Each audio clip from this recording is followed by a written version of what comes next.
Hi, I'm Eric Kimball. Welcome to Planet Whizbang. In this video, I'm going to tell you all about the remarkable Kent C25 rubber chicken plucker finger. And then I'm going to show you how to very easily pull that finger into a feather plate, which you see right here, using this simple tool. First of all, let me just say that in 2002, I wrote this book. I self-published this book, the book that tells you how to make your own Whizbang chicken plucker. I've sold thousands of copies of this book. There are Whizbang chicken pluckers plucking chickens all across America and around the world. It's pretty amazing. That's how I got into selling the chicken plucker fingers.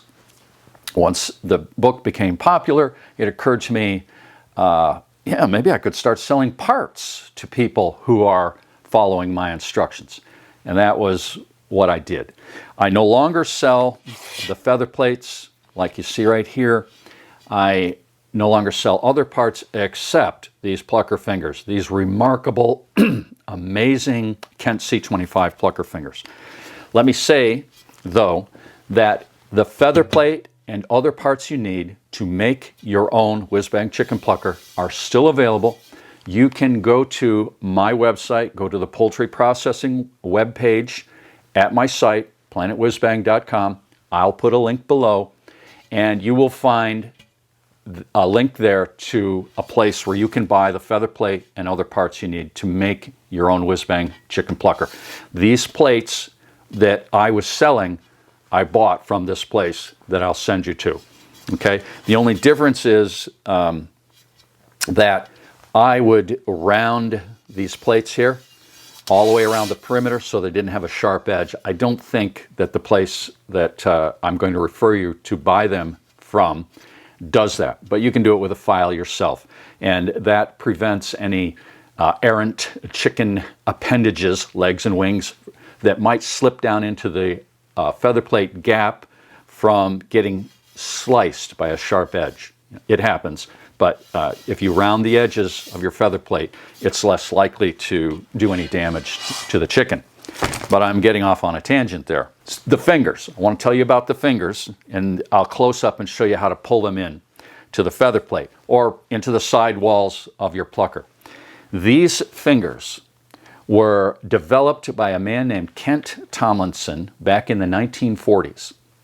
Kent Tomlinson and a guy named Andrew Toady invented the first mechanical chicken plucker. Andrew Toady gets the credit, but Kent Tomlinson was involved. And Kent Tomlinson went on to create the very first spam machine for Hormel. He must have been a mechanical genius. And he invented this plucker finger design. It's a unique design, but the most notable thing about Kent Tomlinson's plucker fingers is that they are made with natural rubber.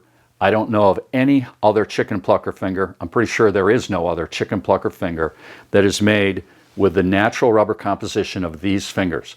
These fingers have been made since, I think, 1944 by the same small family business that makes them today. Made in the USA. These fingers have a long reputation for their durability. I used these fingers in the prototype Whizbang chicken plucker that I made back in 1999, I think, 2000, right around in there. It was Y2K. We were raising chickens. I plucked some chickens by hand and said, we cannot do this. I saw a mechanical chicken plucker. I came up with the plans to make one that was relatively inexpensive compared to buying one. And I bought these Kent C25 plucker fingers. That original Whizbang plucker that I made, more than 20 years old now, has plucked thousands of chickens for myself and all my neighbors. I loan it out to anyone who wants to borrow it. And those fingers none of them have broken. They're a little, not quite as flexible. They're a little less flexible than they were when they were new, but they're still working and none have broken. Natural rubber, if you research rubber and natural rubber compared to synthetic rubber, Natural rubber, there's nothing more durable in the spectrum of rubber options than natural rubber. Jet airplanes, the tires, natural rubber. No other rubber can take the abuse. So these are remarkable, and they're also the most expensive Plucker fingers you can buy because of that natural rubber content. These are famous in the industry.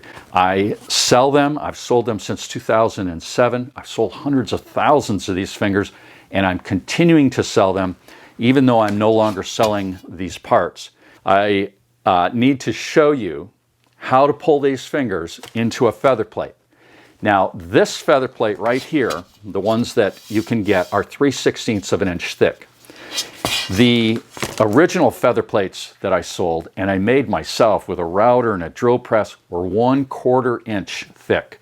And these fingers pulled into 1/4 inch thickness. They didn't pull easy because I didn't have this amazing device, which I'll tell you about in a minute, but they pulled in. They will pull into any thickness up to 1/4 inch. I think it's safe to say. And they will fit in a 3/4 inch diameter hole. Okay? You may have a easy plucker and the fingers are breaking. That's common with the easy plucker. And I sell a lot of these fingers to people with the easy plucker after the original fingers break. I've sold these to the people with Featherman pluckers. They tell me that they work fine. As long as you have a 3/4 inch hole, insertion hole, these are going to work good for you. Now, this puller right here is not something that I came up with. This puller was invented by a guy named Jim, and I'm not sure how to say his last name, so I'll put it on the screen here. You're getting the credit right here because this is an ingenious little device. Instructions for making this are on page 63 of my plan book right here, but you can also go to a web page at Planet Whizbang. I'll put a link below to that particular page that shows close-ups of this and how it's made. But you're going to see that right now. I'm going to close up right here. Let me just show you these Kent C25s. You can see they're round on the bottom. That's typical, of course. But what makes these different in shape is that they go from round to an elliptical shape in cross section.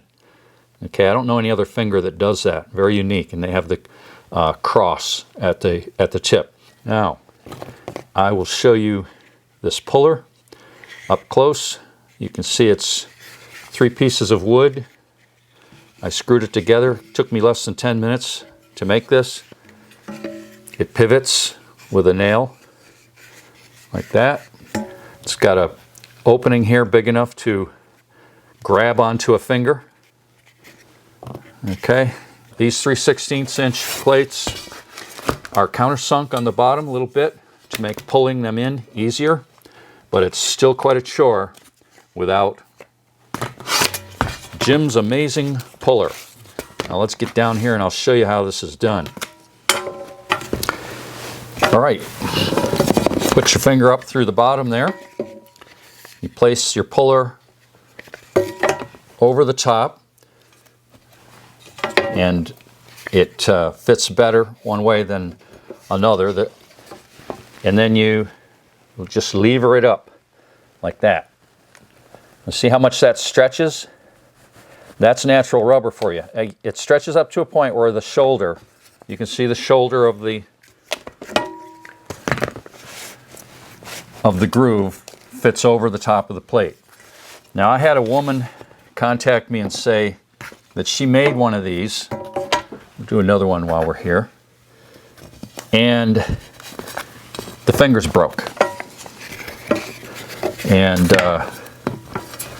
that was very concerning to me. And then it occurred to me, see that? Pulls right up.